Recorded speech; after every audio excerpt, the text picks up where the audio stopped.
नमस्कार दोस्तों, टॉप ट्रेंड्सों में आपका स्वागत है। आज हम शुरू करने जा रहे हैं एक नई सीरीज जिसमें हम रामायण के कुछ ऐसे रहस्यों के बारे में जानेंगे जो कि बहुत कम लोग जानते हैं।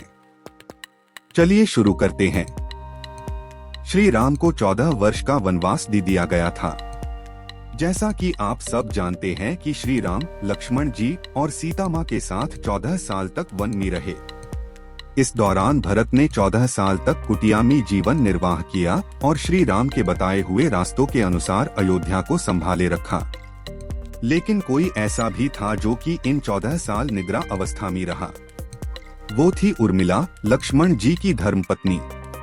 उर्मिला मिथिला के राजा जनक और रानी सुनयना की बेटी और सीता की छोटी बहन है। उनका विवाह राजा दशरथ के तीसरे पुत्र लक्ष्मण से हुआ था। उनके 2 पुत्र थे, अंगद और चंद्रकेतु। उन्हें सीता को समर्पित बताया गया है क्योंकि लक्ष्मण राम को समर्पित थे।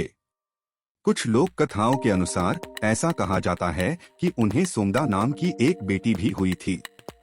जब लक्ष्मण अपने वनवास में राम और सीता के साथ शामिल हुए तो उर्मिला उनके साथ जाने के लिए तैयार थीं, लेकिन उन्होंने हिचकिचाया और उन्हें अपने बूढ़े माता पिता की देखभाल के लिए अयोध्या में रहने के लिए कहा। एक पौराणिक कथा के अनुसार उर्मिला 14 साल तक लगातार सोती रही। ऐसा माना जाता है कि इन 14 वर्षों के वनवास के दौरान उसका पति भी अपने भाई और भाभी की रक्षा के लिए कभी नहीं सोया। वनवास की पहली रात जब राम और सीता सो रहे थे, देवता निद्र लक्ष्मण को दिखाई दिए और उन्होंने उनसे अनुरोध किया कि उन्हें नींद की आवश्यकता न होने का वरदान दें।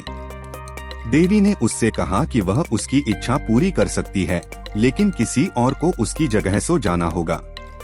लक्ष्मण को आश्चर्य हुआ कि क्या उनकी पत्नी उनकी जगह सो सकती है।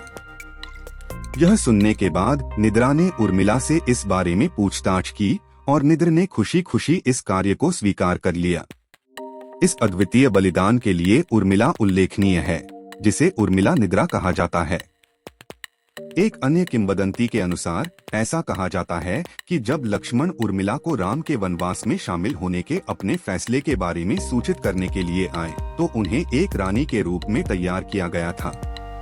लक्ष्मण उस पर क्रोधित हो गए और उनकी तुलना कैकेयी से की।